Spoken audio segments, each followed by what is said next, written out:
Palmeiras fez um dos seus piores jogos da temporada, né? Eu acho que passa muito pelos desfalques, né? Vale lembrar que o Palmeiras está sem o Murilo, muito bem substituído pelo Vitor Reis, diga-se, está sem o Piquerez, muito bem substituído pelo Vanderlan, mas está sem o Mike, e o Marcos Rocha ontem realmente não foi bem. Tinha uns amigos nossos aqui falando, não fui eu que disse, que o Marcos Rocha já está com idade para jogar no Fluminense e devia ter ficado lá. Não vou dar nomes, não vou dizer quem foi, mas tem gente aí soltando essa.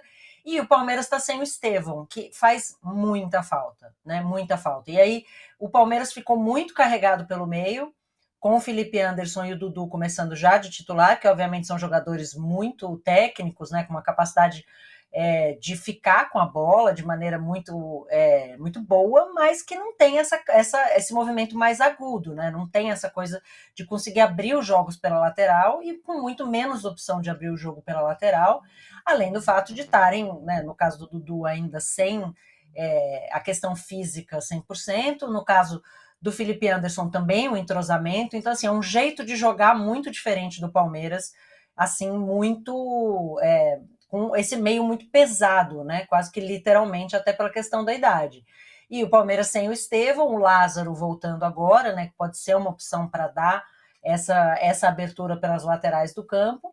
E o Flaco, novamente, assim, né, perdendo gols que não se perde com as poucas opções que criou.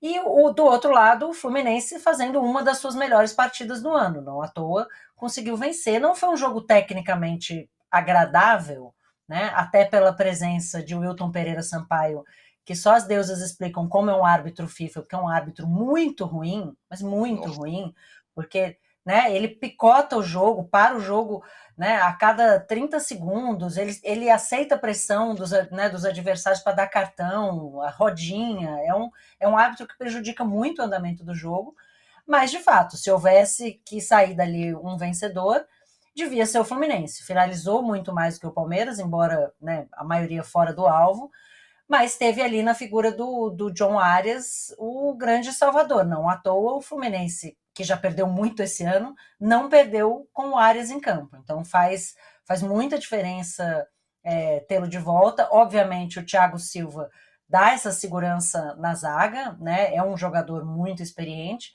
E aí vale só notar essa diferença, né?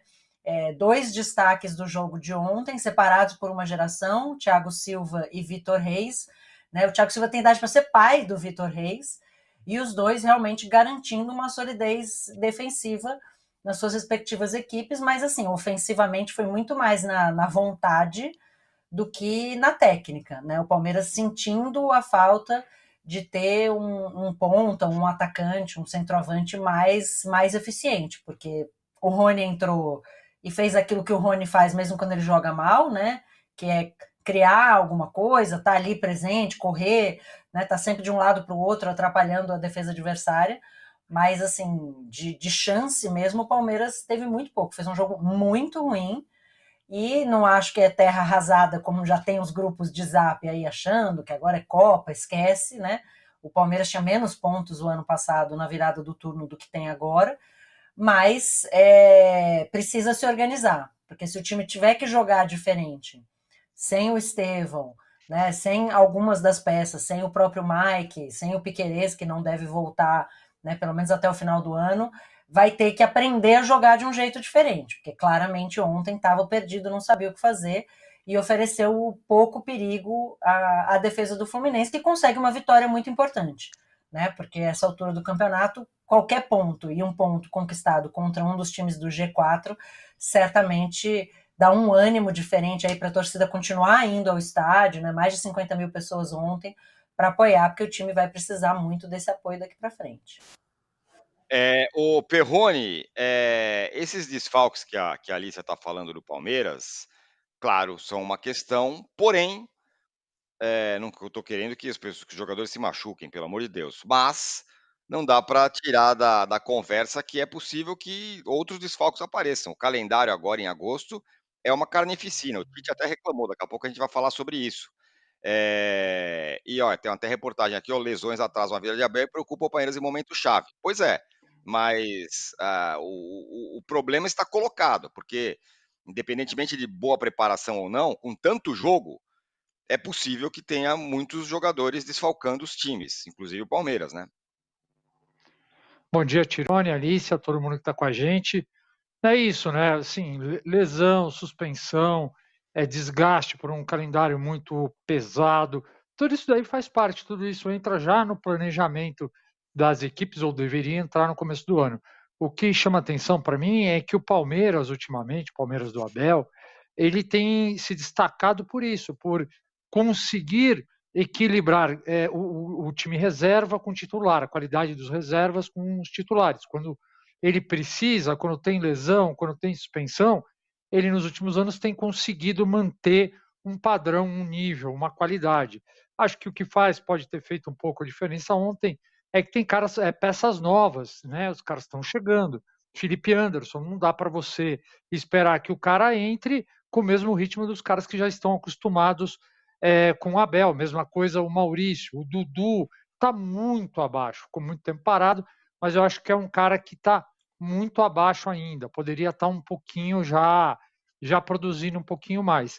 Então, assim, fica a expectativa para ver se é uma questão momentânea, se ele vai conseguir, se o Abel consegue fazer uma retomada e manter esses caras que estão entrando no nível dos titulares, não fazer o time cair tanto, que isso vinha sendo uma constante do Palmeiras. Eu acho assim, a minha aposta é que ele ainda consegue, mesmo que aconteçam novos desfalques, enfim, que ele ainda consiga melhorar essa relação, essa diferença de qualidade entre um time e o outro. Ô, Alicia, você falou como o Estevão fez falta, a contusão dele parece não ser grave, ele deve voltar já no fim de semana, tá? Outros jogadores, nem tanto. Mas a torcida, de qualquer forma, ela pega no pé de alguns caras, né? Do Rony, do Marcos Rocha. Ontem foi o Day Marcos Rocha, né? Todo mundo detonando o Marcos Rocha, dizendo que ele jogou mal, que ele falhou, e tudo mais, que é uma tônica quando o time perde ou não vence. Mas, como disse você, não é exatamente terra arrasada, né? Foi uma derrota contra um time que está lá embaixo, é verdade, mas de qualquer forma o Palmeiras está na briga. Tá na briga, sem dúvida. Assim, é uma derrota ruim por ser uma derrota para um time do Z4, mas é um time do Z4 que está se reestruturando, né? Conseguiu aí a sua segunda vitória seguida pela primeira vez, acho que no ano, conseguiu vencer 2 vezes seguidas. Treinador novo, a chegada do Thiago Silva, que está jogando a vida. Né? O Fluminense ontem, assim, o começo do jogo ontem, parte da razão que ele não foi tecnicamente tão bom é que é isso, ele era correria, era o Fluminense dando sangue, entendendo que agora não tem mais pontos a perder. Então isso também conta, né? No final das contas, você tem uma equipe que está jogando a sua sobrevivência. Isso vai ser difícil para todas as equipes. O Flamengo ontem também sentiu isso com o Vitória, que é uma equipe que também vai ter uma briga aí dura contra o rebaixamento. O próprio Atlético Goianiense, assim, jogar contra os times ali que estão mal tecnicamente também não é fácil, porque é isso, né? Literalmente, vem ali com sangue nos olhos. Mas o Marcos Rocha, de fato, fez uma partida ruim, não à toa. O Palmeiras se reforçou na lateral direita. Né? O Abel ama laterais, tem vários memes aí, várias figurinhas que provam isso. Mas o Palmeiras, que já tem o Mike, já tem o Marcos Rocha, contratou o Giai, né? Que pode jogar como meia e tal, mas foi contratado ali para aquela faixa do campo. Então, já entendo que há uma expectativa de poder ter uma renovação ali na lateral direita. E, de fato, o Marcos Rocha ontem não só não contribuiu, como atrapalhou, mas Zé Rafael também não foi bem. Né? É ele que não dá o bote na jogada em que sai o gol do Botafogo, ele já estava amarelado, é verdade, então provavelmente teve ali um receio de ser expulso, mas também não teve bem, acho difícil botar na conta do Marcos Rocha, porque dá a impressão de que o resto do time jogou bem, e não é verdade, né? Acho que a exceção do Vitor Reis é difícil dizer que teve assim uma grande atuação ali acima da média do Palmeiras. Então, obviamente não é terra arrasada, gente. É uma derrota, são 4 pontos de diferença para o Botafogo, com metade do campeonato adiante. E aí, o que você falou sobre essa carnificina que vai acontecer em agosto, ela vai produzir alguns resultados que vão mudar o curso das competições, porque Botafogo e Palmeiras vão necessariamente tirar um ou outro na Copa do Brasil, que significa que é uma Copa menos para um deles já focar mais no Campeonato Brasileiro. aliás, desculpa, na Copa do Brasil, Palmeiras e Flamengo, e Palmeiras e Botafogo na Libertadores. Então, assim, alguém vai cair, né? Algum desses três vai cair pelo caminho e vai ter mais espaço para focar no brasileiro. Isso vai fazer muita diferença. Então, eu acho muito cedo, né? Por conta assim, de uma derrota que, bem ou mal, é o Fluminense, dentro do Maracanã, com 50 mil pessoas empurrando a equipe, num momento né, em que o Fluminense está tentando renascer. Mas é isso, o Palmeiras, se precisar jogar dessa forma, né, sem esses pontas mais agudos, sem essas jogadas pelas laterais, né, quando o Estevão não puder jogar, né, com a ausência do Mike, vai precisar aprender a jogar dessa forma, porque claramente o que aconteceu com o Palmeiras ontem é que o Palmeiras não estava preparado para ficar com a bola ali no meio campo, porque não é a maneira como o Palmeiras normalmente joga. Né? E aí, claro, o Rafael Veiga não estava tão bem, Aníbal Moreno não estava tão bem, né?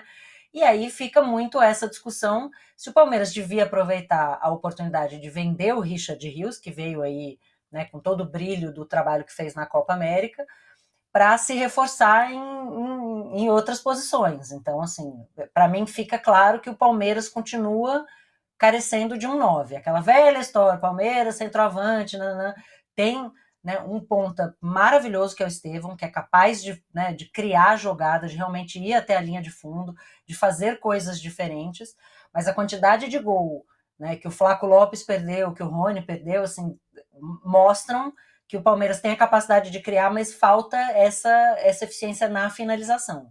Então, assim, não dá para botar só na conta do Marcos Rocha, porque quando chega lá na frente o cara também não faz, muda, né, o curso da partida. Então, acho que ali ontem, tá, mais do que definir quem culpar pela derrota, tá difícil salvar alguém, né, nesse que foi realmente um dos piores desempenhos do Palmeiras no ano. E, de novo, acontece especialmente quando você está sem 4 titulares. Né? O Palmeiras se reforçou, tem a volta do Dudu, então tem ali um meio-campo, né, robusto tecnicamente, mas o seu time titular, aquele que está acostumado a jogar de uma certa forma, está desfigurado. E aí vai acontecer esse tipo de coisa. Então, também acho que, assim, menos, né? Vamos baixar um pouquinho a fervura, porque é só uma derrota. O Palmeiras continua sendo o terceiro colocado do campeonato, tá tudo bem, né, gente?